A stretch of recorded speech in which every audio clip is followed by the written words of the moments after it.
มีความเครียดกันมีความรู้สึกอึดอัดกันแล้วก็มีความอยู่ยากมีความลำบากกันมากมายในวันนี้ก็ขอให้เราท่านทั้งหลายได้มาตั้งจิตตั้งใจในการฟังซึ่งจะได้นำสาระธรรมที่เกี่ยวข้องกับเรื่องของพุทธวิธีคลายเครียดเนาะร้อนภายนอกเนี่ยมันเป็นร้อนที่เราท่านทั้งหลายไม่ต้องไปกังวลเพราะว่ามันเป็นไปตามธรรมชาติแต่อย่าให้ร้อนภายในซึ่งเป็นจิตใจก็จะทำให้ทุกข์ทรมานอย่างมากมายความเครียดเนี่ยเป็นเสมือนไฟสุมขอนคือมันกลุ่นลึกภายในความเครียดเนี่ยเกิดจากการเก็บสะสมอารมณ์ร้ายอารมณ์ร้อนๆทีละนิดทีละนิดอารมณ์ที่มันไม่สบายใจอารมณ์ที่มันอึดอัดทั้งหลายบางครั้งอาจไม่รู้สึกตัวว่าความเครียดเนี่ยเกิดขึ้นได้กับเราเกิดขึ้นกับเราเมื่อไหร่นะซึ่งความเครียดเนี่ยมันเกิดขึ้นได้กับทุกๆคนทุกเพศทุกวัยทุกศาสนาทุกภาษาทุกชนชั้นและทุกวรรณะตั้งแต่เด็กเล็กๆหนุ่มสาวผู้ใหญ่กระทั่งวัยชราความเครียดเนี่ยทำลายทั้งร่างกายและจิตใจการเยียวยาเนี่ยเยียวยาได้เพราะความเครียดเนี่ยเกิดจากอารมณ์และอารมณ์ก็เกิดจากความคิดไอ้ตัวความคิดนี่เกิดจากสิ่งที่เราได้ปะทะได้ผ่านเข้ามาทางตาที่มันเห็นได้ผ่านทางหูที่มันได้มีเสียงได้ผ่านทางกลิ่นที่มันเข้ามาทางจมูกได้ผ่านมาทางอารมณ์เรื่องของจิตใจแล้วก็สิ่งที่มากระทบกับเราทั้งหลายในหูตาจมูกกายใจนั่นแหละความเครียดเนี่ยเป็นโรคร้ายชนิดหนึ่งซึ่งตัวความเครียดเนี่ยเป็นภัยมืดนะที่มันซ่อนตัวอยู่กับหมู่เราทั้งหลายอยู่ใกล้กับพวกเราทั้งหลายไอ้ตัวความเครียดเนี่ยมันเป็นโจรที่คอยปล้นความสุขของชีวิตของทุกคนนะท่านผู้ฟังทั้งหลายไอ้โรคความเครียดเนี่ยมันเป็นโรคที่รู้สึกว่าหมอเองก็ยากที่จะหายามารักษานะไอ้ตัวความเครียดเพราะมันเป็นตะกอนชีวิตที่เราสะสมไว้ทีละนิดทีละหน่อยโดยไม่รู้ตัวกระทั่งเป็นสนิมกินใจจนกระทั่งมันเป็นสนิมเกาะใจมันเป็นสนิมที่ติดใจมันเป็นสนิมอารมณ์ที่มันค่อยๆกัดกร่อนทำลายความรู้สึกดีๆของชีวิตกว่าจะรู้ตัวเนี่ยมันก็สายเกินแก้ชีวิตของเราทั้งหลายชีวิตของคนทั้งหลายมีหลายอย่างที่ทำให้ความเครียดที่ทำให้เครียดแต่ความเครียดเนี่ยมันแก้ไขได้หากเราตั้งใจจะแก้ไขคนบางคนเนี่ยมีนิสัยชอบเครียดเพราะเขาเริ่มต้นทักทายคนอื่นด้วยความคือด้วยการจับผิดนะเนาะนอกจากตัวเองแล้วจะทำให้เครียดแล้วคือยังทำให้คนอื่นที่เห็นหน้าก็เครียดตามไปด้วยคนบางคนเนี่ยเริ่มต้นชีวิตนะในบ้านด้วยการกล่าวคำหยาบคำที่มันมีความรู้สึกไม่ดีจะเป็นคำเสียงคือจะพูดจาเสียงดังจะพูดโกหกจะพูดส่อเสียดจะพูดเพ้อเจ้อจะพูดคำหยาบอะไรต่างๆเหล่านี้ก็เป็นอีกตัวหนึ่งเนาะที่มันทำให้เกิดความเครียดมันทำให้มีอารมณ์ที่เครียดขึ้นมาได้กระทั่งคนในบ้านไม่อยากฟังนะอยากออกไปนอกบ้านให้ไกลนี่ก็เป็นสาเหตุของความเครียดบางคนเนี่ยเริ่มคบเพื่อนใหม่นะเริ่มคบเพื่อนใหม่เริ่มมีเพื่อนบ้านใหม่หรือได้มีเพื่อนบ้านเก่าก็แล้วแต่ก็มักจะเจอที่พวกเราทั้งหลายมักจะเจอคือเรื่องของเพื่อนใหม่หรือเพื่อนเก่าก็แล้วแต่มักจะเรียกว่าเจอกันเมื่อไหร่เนี่ยมันจะนินทากันนะก็คือว่ามักจะชอบนินทากันบ้างใส่ร้ายป้ายสีคนโน้นคนนี้บ้าง เริ่มต้นด้วยมิตรภาพด้วยการยกย่องตัวเองในให้เด่นกว่าคนอื่นอันนี้เป็นลักษณะของคนที่เรียกว่าอันนี้เนี่ยเป็นการสอนให้รู้ว่าอาการเครียดหรือคนที่เป็นประเภทอีโก้นี่เนาะมันเป็นตัวที่ทำให้รู้สึกไม่ดีกับอารมณ์ไม่ดีกับสิ่งที่เราได้ฟังเสียงคนบางคนเนี่ยเริ่มต้นชีวิตใหม่ในแต่ละวันด้วยอารมณ์ที่จ้องจับผิดนะชีวิตของเขาจึงเต็มด้วยขยะความเครียดการเยียวยาความเครียดเนี่ยต้องกลับไปดูอารมณ์อันเป็นอาหารของความคิดนะความคิดที่เป็นโรคร้ายจะเป็นโรคภัยไข้เจ็บทางกายที่เกิดจากสิ่งที่เรากินเข้าไปกินสิ่งใดก็จะได้รับผลจากสิ่งนั้นที่ได้กินเข้าไปนะกินสิ่งที่ดีมีประโยชน์ร่างกายก็แข็งแรงนะดื่มกินของมึนเมาให้โทษแก่ร่างกายร่างกายก็มึนเมาและเกิดโทษทันทีนะบางก็สะสมไว้ทีละนิดทีละหน่อยสะสมไปทีละบ่อยๆทีละหลายๆครั้งหลายๆวันมันก็จะให้โทษในภายหลังแม้จิตใจของเราก็เช่นกันอารมณ์ร้ายที่สะสมทีละนิดวันละหน่อยจะทำให้เรารู้สึกเครียดได้เพราะฉะนั้นท่านผู้ฟังทั้งหลายต้องหาสาเหตุว่าหนึ่งทุกข์เครียดเกิดจากอะไรและสองพุทธวิธีในการที่จะคลายเครียดเนี่ยนะควรจะปฏิบัติอย่างไรในทางพระศาสนาในทางพระพุทธศาสนาเนี่ยเรื่องของความเครียดมันเกิดจากหลายอย่างหลายสิ่งทีนี้พวกเราเคยถามเคยดูเคยสวดเรียกว่าได้คิดบ้างไหมว่าไอ้ตัวความเครียดมันเกิดจากอะไรในที่นี้จะกล่าวสั้นๆถึงสาเหตุให้เกิดความเครียดนะมีดังต่อไปนี้หนึ่งตัวความเครียดเนี่ยเกิดเพราะอารมณ์สุดโต่งเช่นเป็นคนที่รักมากโลภมากโกรธมากเกลียดมากหลงมากอิจฉามากริษยามากนะชอบนินทามากมักจะมีความรู้สึกที่เรียกว่าไม่คิดในทางที่เป็นตัวสร้างสรรค์เป็นตัวให้ความรักความอบอุ่นนะคือประเภทที่เกลียดมากนินทามากนะคือเป็นลักษณะของอาการที่แสดงออกมาในเรื่องเกี่ยวกับจิตใจที่ไม่ค่อยเมตตานะต้องมีก็เรียกว่าเจ็บตายกันก็มากมายติดเชื้อโรคที่จะต้องกักตัวเองต้องอยู่ในการดูแลของแพทย์พยาบาลก็จำนวนมากมายอันนี้ก็เป็นตัวทำให้เกิดความเครียดขึ้นมานะและไอ้โรคนี้ไอ้โรคโควิดที่ว่าเนี่ยมันไม่ได้เลือกว่าจะเป็นคนประเทศไหนศาสนาไหนชาติไหนวรรณะใดมันถ้ามันปล่อยให้มันได้เป็นแล้วก็จบเลยคือเดือดร้อนกันทั้งประเทศแน่นอนอย่างที่ประเทศไทยประสบอยู่ในขณะนี้เวลานี้ล้วนมีปัญหาเดียวกันก็คือเกิดขึ้นเพราะโรคภัยเบียดเบียนนั้นเรื่องปากเรื่องท้องความเป็นอยู่คนที่ไม่มีจะกินก็ทุกข์เพราะไม่รู้ว่าพรุ่งนี้จะหาอาหารอะไรที่ไหนมากินมาทานมาใส่ปากมาใส่ท้องไม่รู้ว่าพรุ่งนี้จะนอนที่ไหนส่วนคนที่มีกินแล้วมีที่อยู่ปลอดภัยแล้วก็ยังกังวลเป็นทุกข์จะถูกปล้นถูกจี้หรือถูกเอารัดเอาเปรียบหรือถูกไป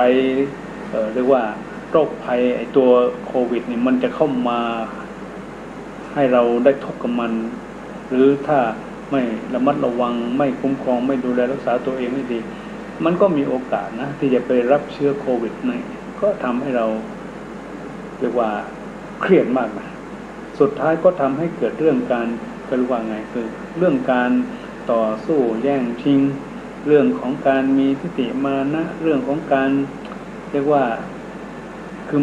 มันก็จะเกิดการฆ่าฟันเกิดการลักเล็กขโมยน้อยเกิดการ ราดประหารเกิดการยื้อแย่งอะไรเกิดขึ้นมาอย่างมากมายเพราะภาวะของคนที่ไม่มีกินภาวะของคนที่ตกงานมากภาวะของผู้ประกอบการก็ไม่สามารถที่จะดำรงตัวเองอยู่ได้เมื่อมันไม่มีรายได้เข้ามากับสถานการณ์ที่โรคร้ายตัวนี้มันยังไม่เบาลงนี่แหละทุกคนก็เครียดนะทุกคนก็เครียดเรื่องเหล่านี้นี่ทำให้เราเนี่ยแม้ว่าจะนอนในคฤหาสน์หลังใหญ่ก็ยังกลัดรุ่มร้อนแม้จะนั่งรถหรูหราก็มีเขาเรียกว่าแม้จะมีคนคุ้มครองป้องกันเรารอบตัวรอบด้านก็ยังไม่แน่นะก็คือไม่มีความปลอดภัยนะกลายเป็นคนที่รู้สึกว่าตนมีปุ่มด้อยหรือปุ่มในชีวิตตลอดเวลาสาเหตุหลักๆของความเครียดก็คือคนที่เรียกว่ามีอยู่มีกินแล้วก็เครียดได้มากด้วยแต่ต้องมานั่งเครียดเพราะว่ามีความกังวลมีความระแวงเรื่องของการงานเรื่องของรายได้เรื่องของชีวิตนะที่มันจะเสี่ยงกับเรื่องของการที่จะไปรับเชื้อโรคจะทำให้เกิดอันตรายขึ้นมาในชีวิต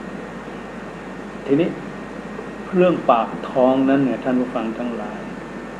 เราท่านทั้งหลายคงจะได้เห็นผู้รู้ได้เห็นหลายผู้หลายคนที่เป็นปราชญ์เนี่ยเนาะท่านก็จะท่านก็จะนำอย่างเช่นประเทศไทยเราเนี่ยอย่างพระบาทสมเด็จพระเจ้าอยู่หัวรัชกาลที่9เนี่ยซึ่งได้สวรรคตไปแล้วเนี่ยก็ได้แนะนำได้นำสิ่งที่เรียกว่าให้เราทั้งหลายเนี่ยในการที่จะดูแลเลี้ยงดูเรื่องปากท้องตัวเองก็คือว่าให้ทำความพอเพียงเนาะเศรษฐกิจพอเพียงนะคือให้รู้จักการใช้ที่ดินให้รู้จักการใช้ทรัพยากรธรรมชาติให้รู้จักการใช้ธรรมชาติเนี่ยคือจริงๆแล้วเนี่ยประเทศไทยเนี่ยอุดมสมบูรณ์นะถ้าพูดเรื่องของธรรมชาตินะจะเป็นป่าเขาจะเป็นน้ำคือเราสามารถจะทำมาหากินได้นะด้วยการปลูกผักก็ดีปลูกข้าวก็ดีปลูกมะฟักปลูกมะแตงปลูกมะไฟปลูกสิ่งที่มันกินประทังชีวิตของเราหรือจะเลี้ยงปลาก็ได้เลี้ยงกุ้งเลี้ยงหอยเลี้ยงอะไรก็ได้ก็คือมันอยู่ที่เราน่ะต้องขยันนะไม่ใช่ว่าชอบสบายให้มันลอยเข้าปากมันเป็นไปยากฉะนั้นเนี่ยก็คือในเมื่อเราสามารถที่จะอยู่กับธรรมชาติก็เอาธรรมชาติที่ได้เรียกว่าปันสังลังสรรค์ให้เรามาแล้วอย่างดีนั่นแหละ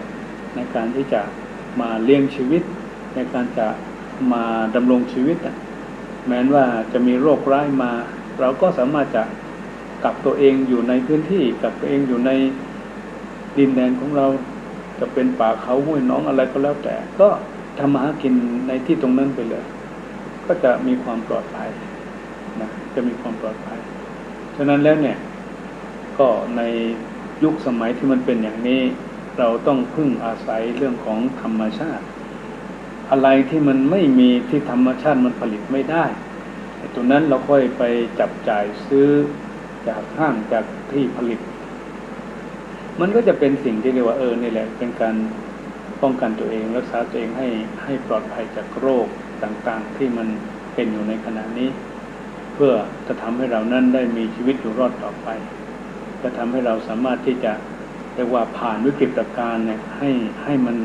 รอดพ้นไปได้นะรอดพ้นไปได้แล้วชีวิตของเราก็จะได้มีอะไรที่มันดีขึ้นหลังจากที่ไอ้ตัวโรคชนิดนี้มันไ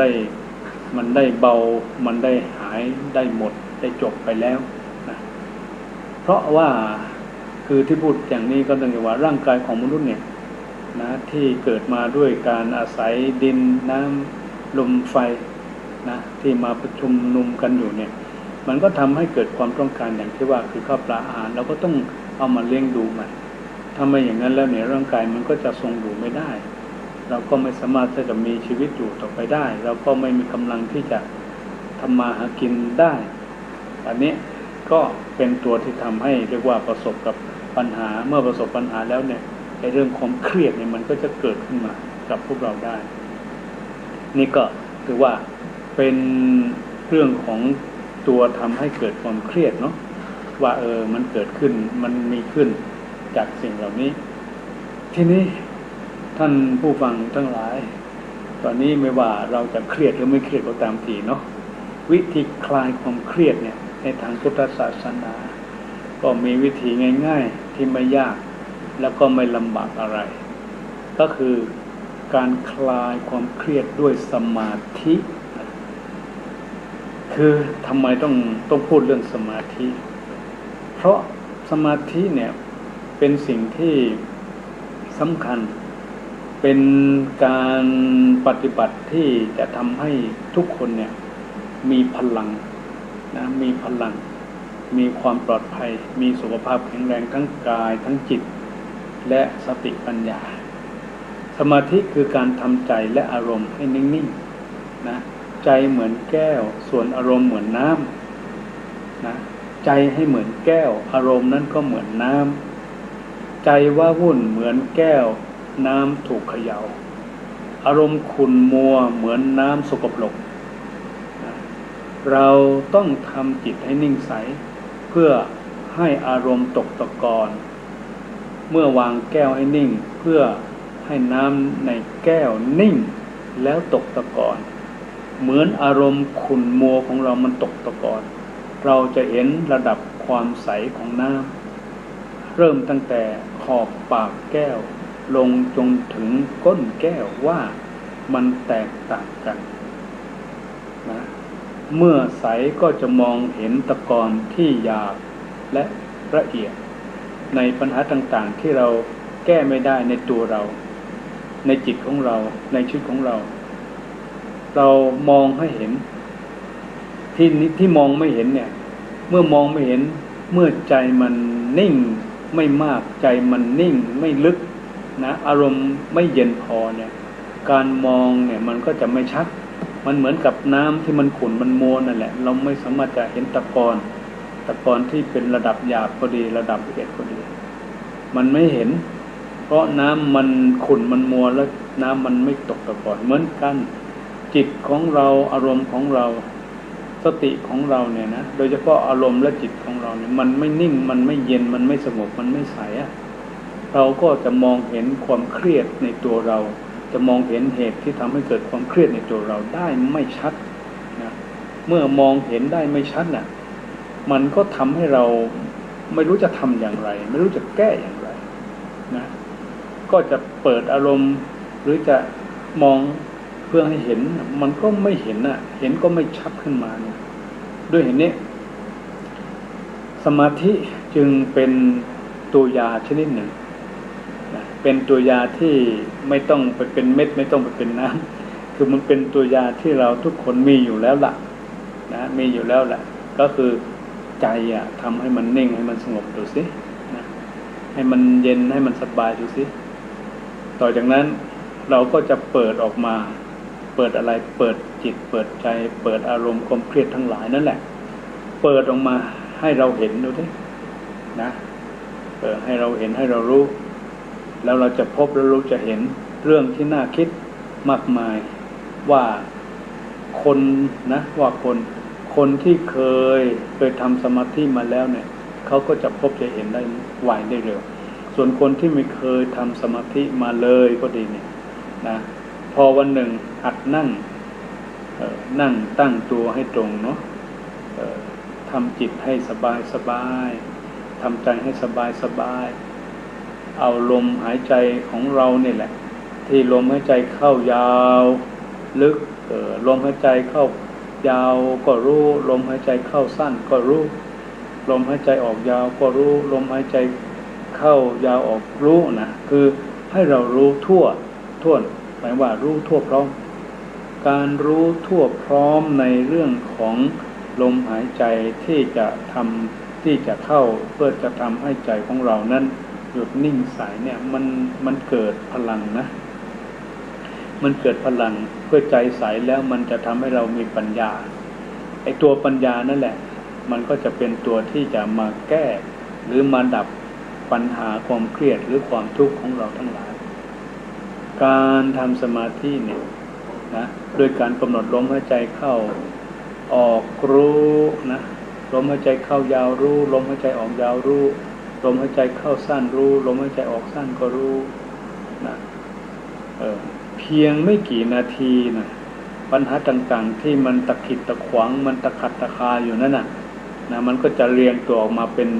เรื่องเป็นหนึ่งเป็นสองเป็นสามเรื่องหนึ่งเรื่องสองเรื่องสามคือมันจะออกมาเพราะอะไรรู้ไหม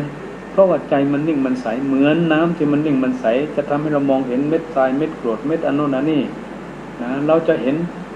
เป็นเม็ดสองเม็ดสามเม็ดห้าเม็ดหรือเม็ดอะไรสีดำสีเขียวสีแดงมันจะเห็นนะ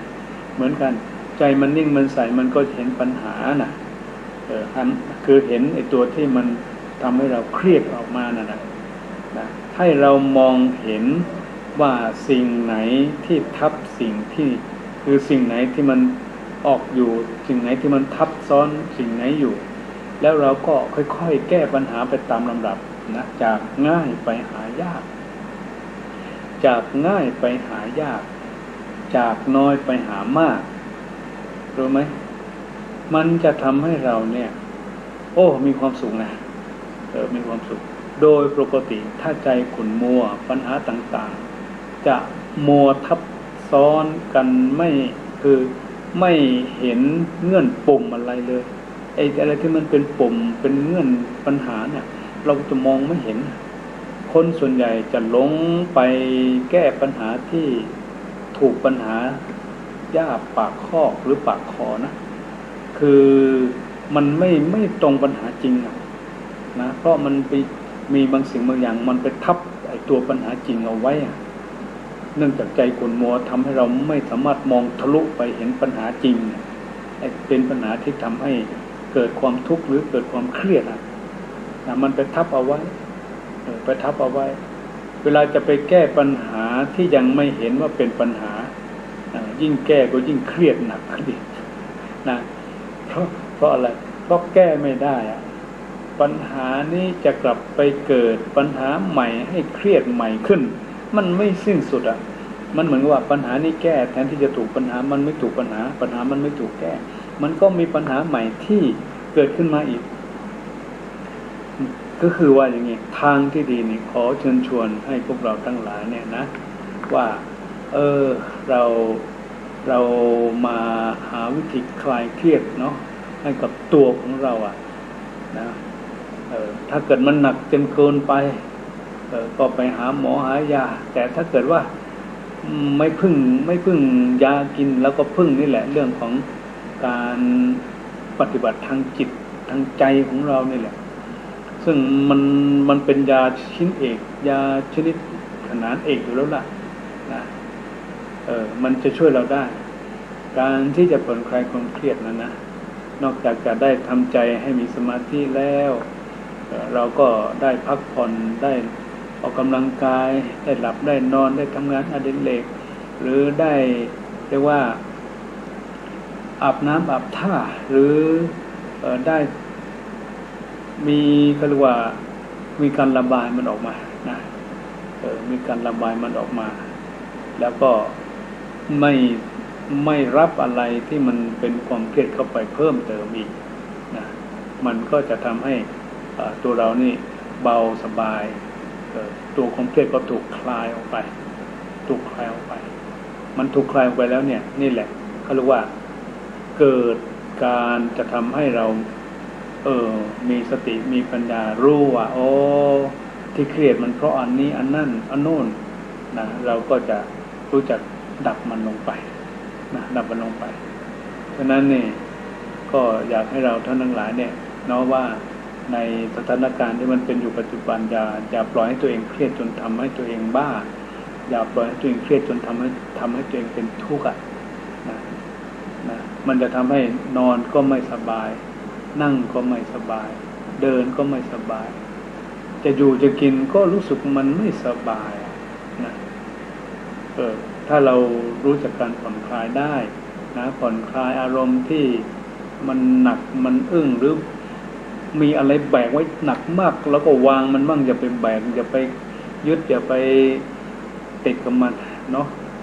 แล้วมันก็จะทำให้เราเบา เมื่อกายเบาใจก็ต้องเบาด้วยนะเบาด้วยไม่ใช่ว่าอ้ายกายนี่มันเบาแต่จิตมันหนักเว้ยใจมันหนักเหลือเกินด้วยก็เราเอาจิตไปแบกมันก็หนักอะไรเราไม่ต้องไปแบกมันอะไรสักอย่างปลงซะบ้างต้องปลงซะบ้างนะเพื่อจะทำให้เราไม่เครียดแล้วจะทำให้ชีวิตของพวกเราเนี่ยไม่ต้องร้อนรนไม่ต้องสั้นไม่ต้องมาทรมานนะมาทรมานเขาบอกว่าถ้าเราได้มีการกำหนดลมหายใจทำให้เกิดสมาธิไม่ต้องเอามากวันหนึ่ง10 นาที20 นาทีก็ได้นะต้องทำจริงๆนะตั้งใจทำจริงๆนะต้องอดทนต้องขยันต้องมุมานะที่ขาดไม่ได้คือสติกับปัญญานะรับรองได้เลย10 นาที20 นาทีเนี่ยอารมณ์เราเนี่ยจะเย็นลงอารมณ์มันจะตกตะกอนแล้วมันก็จะมองเห็นปัญหาที่เป็นตัวปัญหาจริงๆแท้ๆเป็นปัญหาหลักๆจริงๆนะในการที่เราประสบอยู่ที่ทำให้เราเครียดมากที่ทำให้เราทุกข์มากเนี่ยมันก็จะเห็นเมื่อเห็นแล้วปุ๊บเราก็จะสามารถจะแก้ไขมันได้นะจะแก้ไขมันได้ก็คือว่าปัญหาเนี่ยมันจะแก้จากที่ง่ายไปหาที่ยากนั่นแหละนะอย่าไปแก้ที่ง่ายแล้วก็ที่ยากไม่แก้ไม่ใช่นะคือเอาง่ายไปหายากหรือจะเอายากไปหาง่ายก็ได้แล้วแต่เนาะก็สามารถจะแก้ได้นะทีนี้วิธีกำจัดความเครียดด้วยปัญญาเมื่อกี้นี่พูดถึงวิธีกำจัดความเครียดด้วยสมาธิทีนี้มาวิธีกำจัดความเครียดด้วยปัญญาไอ้เรื่องของการกำจัดความเครียดด้วยปัญญาเนี่ยนะต่อไปนี้เนี่ยอยากให้เราทั้งหลายเนี่ยได้มาพินิจพิจารณาได้มาใช้เหตุใช้ผลได้มาใช้สติได้มาใช้ปัญญาใช้ในเรื่องอะไรก็คือว่าความเครียดของเราเนี่ยที่เราประสบอยู่ตอนนี้เวลานี้ทุกวันเนี้ยนะต่อจากความเครียดเนี่ยการคลายความเครียดเนี่ยเป็นเพียงวิธีบรรเทาอาการเบื้องต้นนะเหมือนกับรับประทานยาบรรเทาปวดทายาคลายกล้ามเนื้อนะยังไม่ใช่ยารักษาให้หายขาดแต่ถ้าเรารู้จักนะยาชนิดหนึ่งซึ่งเป็นยาที่พิเศษเลยเขาเรียกว่าเป็นธรรมโอสถเนี่ยนะซึ่งเป็นยาที่พระสัมมาสัมพุทธเจ้าเนาะได้มีการนำมาเทศนานำมาบอกกล่าวชี้ทางให้เรานะโดยสามารถนำมาใช้เพื่อจะบรรเทาปัญหาความเครียดนะที่เกิดขึ้นกับเรานะที่เกิดขึ้นกับเราซึ่งตรงนี้ก็มีหลักของการที่จะต้องปฏิบัตินะเพื่อที่เราท่านทั้งหลายเนี่ยจะได้นำมาแก้ไขปัญหาความเครียดให้กับตัวเราเองแล้วก็จะทำให้การแก้ไขปัญหาความเครียดนั้นเนี่ยมันสามารถจะดับได้มันจะสามารถแก้ได้นะคือกำจัดได้เด็ดขาดไปเลยนะในที่นี้ก็แบบเรียกว่าขอนำสิ่งที่เป็นเรื่องของปัญญาในการที่จะนำมาเพื่อแก้ไขปัญหาเรื่องความเครียดนะดังต่อไปนี้วิธีที่ 1กล้าเผชิญความจริงอยากให้เราท่านทั้งหลายทุกคนเนี่ยว่าความเครียดทั้งปวงเกิดจากความวิตกกังวลเกิดจากความวิตกระแวงคือหวาดระแวงเกิดจากความหวาดกลัวคนเราเนี่ยจะวิตกกังวลทุกอย่างเมื่อความจริงยังไม่ปรากฏเราจะหวาดกลัวทุกครั้งเมื่อสิ่งหรือปัญหานั้นมันยังไม่เห็นชัดยังไม่ทำให้เราเข้าถึงมันแท้คือต่อเมื่อความจริงปรากฏเสร็จแล้วเนี่ยปัญญาก็เกิดเองยกตัวอย่างนักศึกษาคืออย่างเช่นนักกีฬาก่อนแข่งขันเนี่ยก็วิตกกังวลเกรงจะแพ้เกรงว่าจะสู้ความไม่ได้แต่เมื่อการแข่งขันเริ่มขึ้นนะเริ่มต้นขึ้นนะคือเผชิญความจริงแล้วเนี่ยสติปัญญาที่จะแก้ปัญหามันมาเองแรงผลักดันในการต่อสู้การแก้ปัญหาก็ตามมายิ่งกับคนที่ต้องดูแลคนป่วยหนักหากไม่มีกำลังใจพอนะจะยิ่งเครียดไม่มีทางออกวิตกกังวลไปสารพัดอย่างถ้าจิตใจไม่แข็งแรงหรือไม่เข้มแข็ง นะไม่กล้าเผชิญความจริงเนี่ยคนเฝ้าคนป่วยอาจจะหมดแรงก่อนคนป่วยจริงๆก็ได้นะทำไมก็เพราะว่าไอ้คนป่วยจริงๆนี่เขามีสติเขามีความรู้สึกว่าฉันป่วยเนาะนะก็เข้าใจแล้วแต่ไอ้คนที่ไปนอนเฝ้าคนป่วยเนี่ยคิดมากเครียดมากวิตกกังวลมากมายหลายเรื่องมันจะทำให้เรียกว่าแทนที่คนป่วยนั้นจะมีอาการหนักกลับเป็นคนเฝ้าที่ต้องมีอาการหนักกับเรื่องของการป่วยนะอันนี้ก็ต้องมีสตินะต้องระวังด้วยต้องมีสติเพื่อทำให้เรานั้นได้เข้าใจทำให้เราได้เกิดปัญญานะทำให้เราได้เกิดปัญญา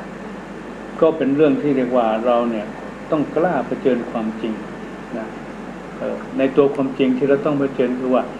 ต้องเผชิญความจริงของความทุกข์ของทุกข์นะไม่ใช่แต่เรื่องสุขนะไม่ใช่แต่ความสุขนะซึ่งตรงนี้เป็นสิ่งที่เราทั้งหลายต้องมีปัญญาต้องมีสติให้ทั่วให้พร้อมจริงนะเรื่องของทุกข์ก็ดีนะเรื่องของสุขก็ตามเขาบอกว่าเรื่องของทุกข์ไม่ใช่สอนเรื่องสุขทรงกำหนดความทุกข์ประเภทต่างๆนะแล้วก็นี่คือหลักที่พระเจ้าได้สอนว่า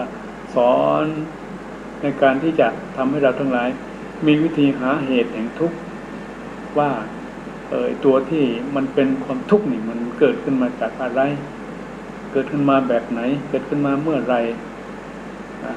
เกิดขึ้นมาได้อย่างไรอันนี้ก็ถือว่าเป็นเรื่องที่เราทั้งหลายเนี่ยต้องเป็นผู้ที่มีปัญญาไตร่ตรองพิจารณาจากนั้นจึงคือพระสัมมาสัมพุทธเจ้าเนี่ยก็ทรงแสดงถึงความดับทุกข์เหมือนเราดับไฟที่ลุกโชนช่วงหรือลุกเผาไหม้สิ่งต่างๆอยู่เมื่อไฟดับความร้อนก็หายไปความเย็นก็ปรากฏจากนั้นพระพุทธองค์ก็ทรงวางชี้ทางสายกลางคือการไม่ทำอะไรสุดโต่งเรียกง่ายๆว่าความสมดุลในการดำรงชีวิตอันเป็นเหตุให้เกิดความสุขอันนี้ก็เป็นวิธีที่หนึ่งที่ว่าด้วยการกล้าเผชิญความจริงนะทีนี้วิธีที่สองเข้าใจอารมณ์ของตนเองและคนอื่นหรือจะเรียกว่าจริตหกก็ได้นะต้องรู้จักจริตตัวเองต้องรู้จักจริตคนอื่นด้วยน่าคิดเป็นอย่างยิ่งว่าองค์พระสัมมาสัมพุทธเจ้าเนี่ยตรัสแสดงว่าความแตกต่างของคนไว้ที่จริตความแตกต่างของคนเราเนี่ยแตกต่างกันที่จริตโดยพระพุทธเจ้าแสดงพระธรรมเทศนาไว้ว่าคนเหมือนกันแต่ไม่เหมือนกันก็เพราะชอบไม่เหมือนกันพฤติกรรมไม่เหมือนกันท่านเรียกว่าจริตไอ้ตัวนั้นแหละไอ้ตัวความชอบไม่เหมือนกันในตัวพฤติกรรมไม่เหมือนกันเขาเรียกว่าเป็นจริตนะคนเหมือนกันแต่ถ้าจริตต่างกันก็จะมีอารมณ์ต่างกันไปความแตกต่างของอารมณ์ที่หรืออารมณ์ที่เกิดนี่เองนะที่ทำให้มนุษย์เราคิดต่างกันเกิดความขัดแย้งกันตลอดเวลากระทั่งนำความเครียดมาให้เราด้วยเหตุนี้เราจึงจำเป็นต้องเรียนรู้พฤติกรรมของคนคือเรียนรู้ในจริตหกของคนนั่นเองนะคือหนึ่งเนี่ยคนบางคนรักสวยรักงามชอบแต่งตัวชอบประดิษฐ์ประดาชอบทำงานช้าแต่ละเอียดคนประเภทนี้เรียกว่าเป็นคนราคะจริตคนบางคนใจร้อนหงุดหงิดชอบแสดงอำนาจเป็นนิสัยทำอะไรเร็วพูดเร็วไม่สนใจเรื่องละเอียดชอบหลักเรียกว่าหลักการมากกว่ารายละเอียดคนประเภทนี้หนึ่งจะเรียกว่าเป็นโทสะจริตบางคนชอบแสดงว่าตนไม่รู้อะไรไว้ก่อน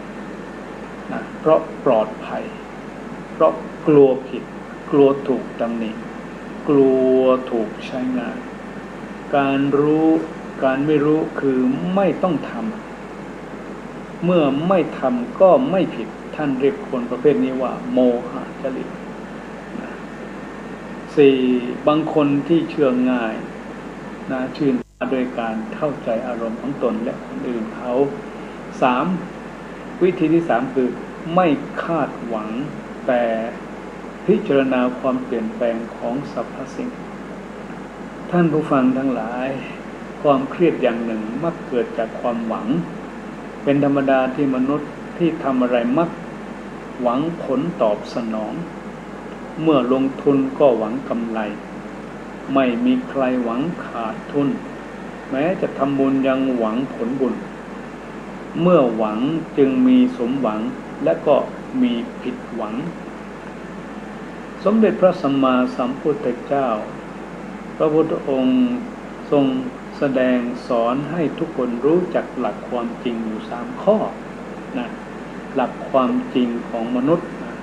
อยู่3ข้อคือความเปลี่ยนแปลงนะความทนอยู่ในสภาพเดิมไม่ได้และความที่เราไม่อาจยื้อสิ่งใดๆไว้ในอำนาจได้ตลอดไปนี่นะ1ก็คือความเปลี่ยนแปลง2คือความทนอยู่ในสภาพเดิมไม่ได้และ3ความที่เราไม่อาจยื้อสิ่งต่างๆไว้ในอำนาจของเราได้ตลอดไปหรือที่รู้จักกันในการที่ชาวพุทธเรียกว่าอนิจจังทุกขังอนัตตานับว่าเป็นหลักธรรมะใหม่ที่เราท่านทั้งหลายหรือที่สมเด็จพระสัมมาสัมพุทธเจ้าทรงค้นพบว่าเป็นลักษณะที่ใช้ได้กับสรรพสิ่งในจักรวาลขอให้เราตั้งใจไว้ว่าข้อนี้เนี่ยมีความสำคัญมากต่อการคลายความเครียดหรือกำจัดความเครียดนั่นคือหมั่นพิจารณาสรรพสิ่งที่เราเผชิญว่าทุกอย่างล้วนเกิดขึ้นตั้งอยู่แล้วมันก็ดับไปเหมือนกับโรคโควิดที่เราเผชิญกันอยู่ตอนนี้มันเกิดขึ้นแต่ตอนนี้มันระบาดอยู่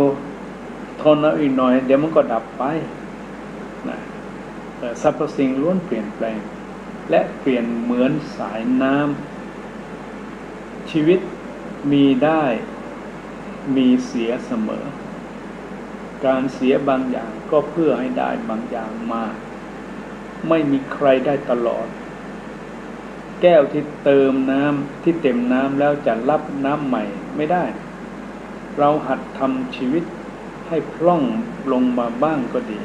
เพื่อรองรับสิ่งใหม่ๆที่เกิดขึ้นนะเติมเข้าไปไว้ให้เต็มท่านผู้ฟังทั้งหลายการยอมให้คนอื่นเนี่ยเขามีกำไรชีวิตบ้างบางครั้งก็เป็นอุบายสำคัญในการประคองให้สมดุลสิ่งที่ดีที่สุดมันไม่มีแต่สิ่งที่พอดีกับพอควรอย่าแสวงหาคนที่ดีที่สุดในชีวิตท่านจะหาอะไรไม่ได้หรือท่านจะไม่สามารถหาใครได้ผู้ที่หาคนที่สมบูรณ์ที่สุดเป็นเพื่อนจะหาใครเป็นเพื่อนไม่ได้แม้แต่คนเดียวนะวิธีที่4นะในการที่จะคลายความเครียดนะปิดประตูรับรู้ไว้เป็นเวลาท่านผู้ฟังทั้งหลายโลกในยุคเทคโนโลยีเรียกว่าเป็นโลกที่มีความทันสมัยทางโซเชียลเนี่ยนะทำให้มนุษย์ตั้งแต่เด็กจนถึงผู้ใหญ่เนี่ยไม่มีเวลาพักผ่อนที่แท้จริงคือไม่มีเวลาพักผ่อนที่แท้จริงทำไมถึงเป็นอย่างนั้นก็เพราะว่าไปติดอยู่ในโลกที่มันทันสมัยจากสังคมเทคโนโลยีหรือว่าสังคมโซเชียลในปัจจุบันทำให้ผู้คนเนี่ยต้องติดอยู่ในเรื่องของการที่จะต้องเล่นต้องก้มหน้าต้องเสียเวลาเรื่องของโทรศัพท์เรื่องของไลน์เรื่องของ Instagram เรื่องของ Facebook เรื่องของคอมพิวเตอร์สารพัดเหลือเกินนะยิ่งโทรศัพท์นี่โอ้โหวันหนึ่งนี่เราอยู่กับมันใช้เวลาให้กับมันมากมายมหาศาลนะบางคนนี่ใช้เวลากับเรื่องของการเล่นโทรศัพท์มากยิ่งกว่าเวลานอนในชีวิตนะมากกว่าเวลานอนในแต่ละวันนะไม่ได้พักผ่อนที่แท้จริงไม่ได้พักผ่อนกับธรรมชาติจะเป็นภูเขาจะเป็นป่าไม้จะเป็นน้ำเป็นทะเล รือตามประสาของพ่อแม่ลูกครอบครัวหรือตัวเราคือเราไม่ได้พักผ่อนอย่างแท้จริงกันเลยหากแต่พักผ่อนกับเกมนะพักผ่อนกับการอยู่กับเทคโนโลยีกับโซเชียลกับโทรศัพท์กับไลน์กับเฟซบุ๊กโอ้วันหนึ่งนี่โอ้มันเรียกว่าทำให้เราไม่ได้นอนหรือนอนไม่เต็มที่อ่ะเสียเวลาไปกับการติดการเล่นตรงนี้ยิ่งเครียดหนักมากนะ ยิ่งทำให้เครียดหนักเข้าไปอีกนะบางทีก็เป็นโรคโอ้สารพัดโรคอ่ะไอตอนนี้โควิดมันที่มันมาเนี่ยมันยังทำให้เรารู้สึกว่าพอจะป้องกันมันได้เนาะแต่ไอโรคเนี่ยไอโรคการเล่นโทรศัพท์เล่นเกมเล่นเฟซเล่นไลน์เนี่ยว้าบางคนเนี่ยปุ้ยเรียกว่าตื่นนอนเมื่อไหร่กดทันทีขนาดรับอยู่ยังเผลอมากดอีกโอ้อะไรเนี่ยคือตัวทำให้เกิดความเครียดมันเครียดนะเกิดความเครียดจริงๆเครียดหนักมากกว่าเดิมสิอีกเป็นหลายเท่าบางครั้งถึงเวลานอนกลับไม่นอนไปนอนเวลาที่ทำงานไปนอนเวลาที่มันไม่ใช่เวลานอนเช่นจะเป็นเวลาไปทำงานเวลาไปกินข้าวเวลาไปเรียนหนังสือเวลาที่จะต้องไปสวดมนต์ไหว้พระเวลาที่ต้องไปปฏิบัติธรรมอะไรพวกนี้แทนที่จะเอาเวลานี้ไปทำในสิ่งนั้นแต่เอาเวลานี้มาทำให้เรียกว่าเล่นติดจนทำให้เสียสุขภาพไปทำให้เครียดมากไปโดยเฉพาะอุปกรณ์ชิ้นใหม่ที่เรียกว่าอะไรนะอินเทอร์เน็ตใช่ไหมเนี่ยอุ้ยมันเป็นตัวที่มันทำให้เกิดอะไร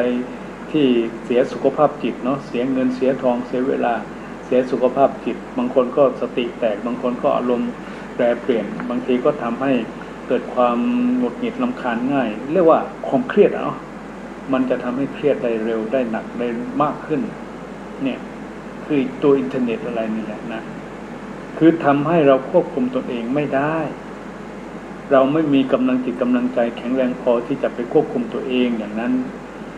คือเอาชนะตัวเองไม่ได้พูดง่ายเราเอาชนะไอ้การที่เราไปเล่นเกมไม่ได้เล่นไลน์เล่นเฟซไม่ได้หรือไปเล่นความสนุกสนานคลื่นเพลงเฮฮากับทางสื่อเทคโนโลยีนี่มันเราเอาชนะตรงนั้นไม่ได้จึงทำให้เราต้องไปหมกมุ่นอยู่กับมันนะไปมั่วสมอยู่กับมันจึงทำให้เกิดแต่ความทุกข์เกิดแต่ความทรมานเกิดการเสียสุขภาพอย่างมากมายเกิดการนอนไม่เป็นเวลาเกิดทำงานไม่เป็นเวลาในสุดก็คือมีแต่ปัญหาสารพัดจะเข้ามาก็ยิ่งนั่นแหละนั่นคือตัวความเครียดนะเป็นความเครียดที่จะอันตรายนะจะอันตรายทีนี้เราดูว่าดูเหมือนว่ารู้มากแต่ไม่เข้าใจอะไรเลยดูเหมือนว่า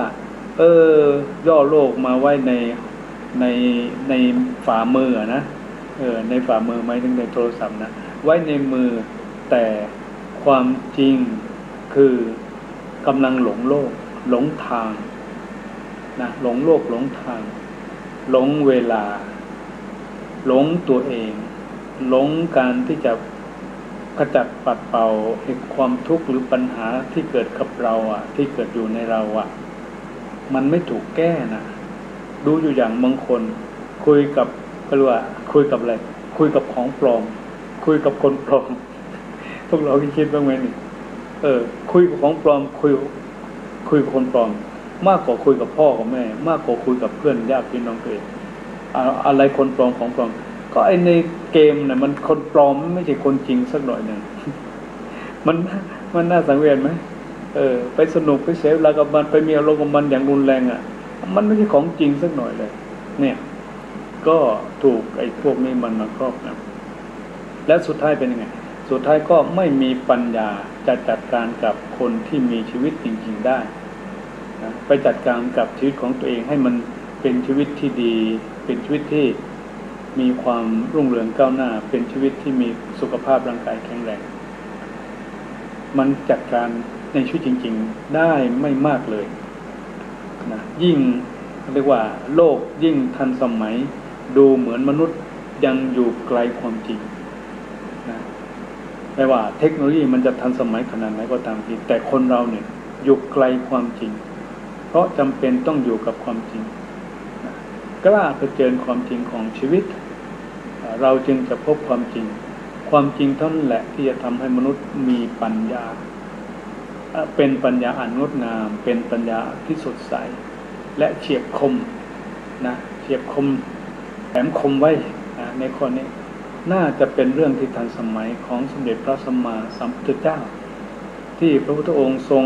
สอนให้รู้จักผัสสะผัสสะคืออะไรคือรสชาติแห่งการรับสัมผัสทางไหนพวกเราทั้งหลายในกายของเราเนี่ยเราได้ใช้การสัมผัสทางตาด้วยการดูทางหูด้วยการฟัง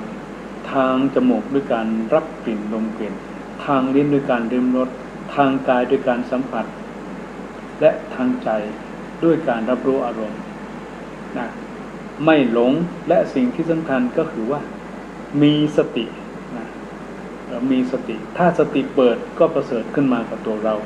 ถ้าสติปิดเมื่อไหร่กันไหลเข้ามาสุดตัวเราอย่างแน่นอนต้องกอไว้ที่กล่าวคำนี้นะเมื่อถึงเวลาอันเหมาะสม